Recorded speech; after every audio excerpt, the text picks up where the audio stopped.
What is up mga kapatid? Kuya Snowden is back at it again with another video. Only here, wala nang iba. Snowden Gaming. Maraming salamat sa mga sumusuporta sa atin palagi sa mga videos natin in this game Project Sina. Maraming salamat sa suporta. And for this video guys, maglalaro tayo ng arena battle.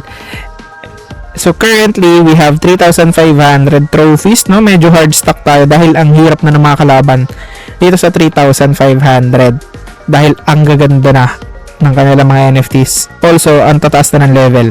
So, sana all. So, ayan, start na tayo. Matching.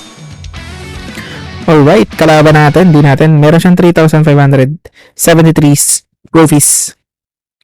Alright, di ko mabasa yung pangalan niya. Japanese. Alright. Okay, kalaban natin, dalawang samurai, isang ninja. Alright. So, ano gagamitin natin for this turn? Gagamit lang tayo ng combo issues na malapit.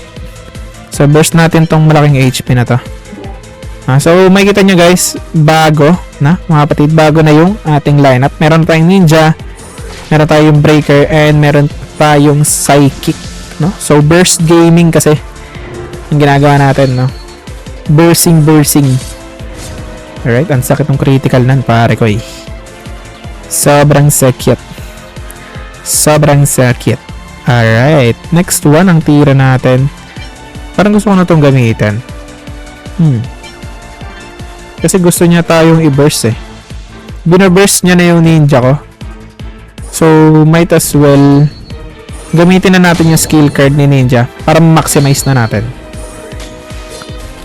Alright, ayan na nga. Diba? Binaburst niya yung ninja natin. Binaburst niya. So, sobrang sakit pa rin nung critical hits. Sobrang sakit. Alright. Sige. Gamitan tayo ng mga critical hits. Boom. Okay. Evil Vigor 100. Gumamit na siya agad ng kanyang ultimate. No? Aray. Air slash. All goods lang. Critical lang tayo doon sa sides. Patayin natin yung ninja. Okay. Hindi pa inabot. Pero all goods lang. Okay. Una siya sa atin. Pero okay lang yan. Mamamatay na tong ninja. Sabay steady hits tayo dito sa Gedli. Steady hits lang tayo. Steady hits. Alright. Ginagamit ko yung skill card ng aking psychic.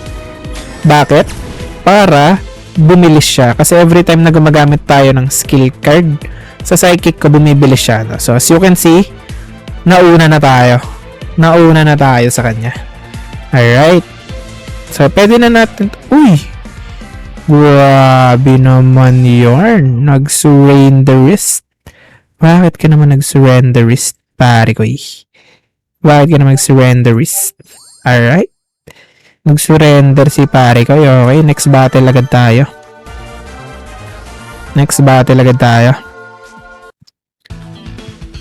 Alright. Kalaban natin si user 5E. Okay, ayaw niya mag-set. Meron siyang 3,700 trophies. Mga kapatid. So, kaya ba nating manalo dito? Alright. Stun lang natin siya. Sige. Uy, sayang. Yung isa yung titira ata nun. Ay, tama lang. Nag-miss yung kanyang tira. Alright. Pwede natin siyang gamitan nito, pare ko. Pabilisin natin yung psychic natin. Okay, gumamit siya ng nightmare. Grabe, bangungot malala.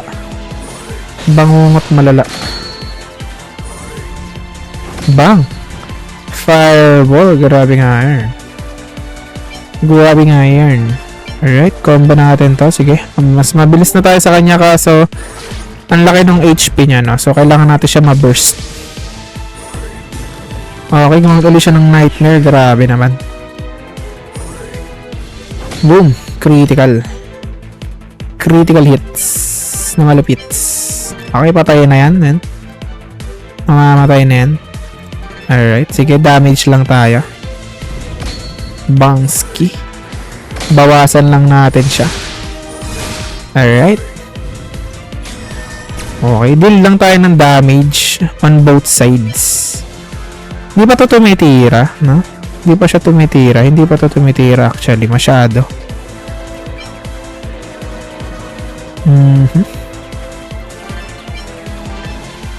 Okay. Electric shock na malupit. Sabay Mach Punch critical. Let's go. Okay. Calmalicious lang si tropa. Calmaliciousness lang siya, no? Stay calm lang si tropa. Alright. Sige, tira lang tayo ng ganyan. Tamang nightmare lang ulit si tropa Pits. Boom. Endless lunge tayo doon. Sabay nightmare si tropa Pits. Pakasakit. Alright, mauna naman tayo. So, pwede natin siyang biradahin yan. Alright. Sana, hindi mauna yung kanyang breaker, no? Okay. Nag-speed up lang siya. Pero all goods lang. I think una pa rin naman tayo sa kanya next turn. If ever. Mauna pa rin tayo. Alright, una tayo. Let's go. Okay, I think it's a win. I think panalo na tayo. Alright. Alright. Panalo tayo dito. Collapse. Sasabog na si Tropa Pits. GG's kay Tropa.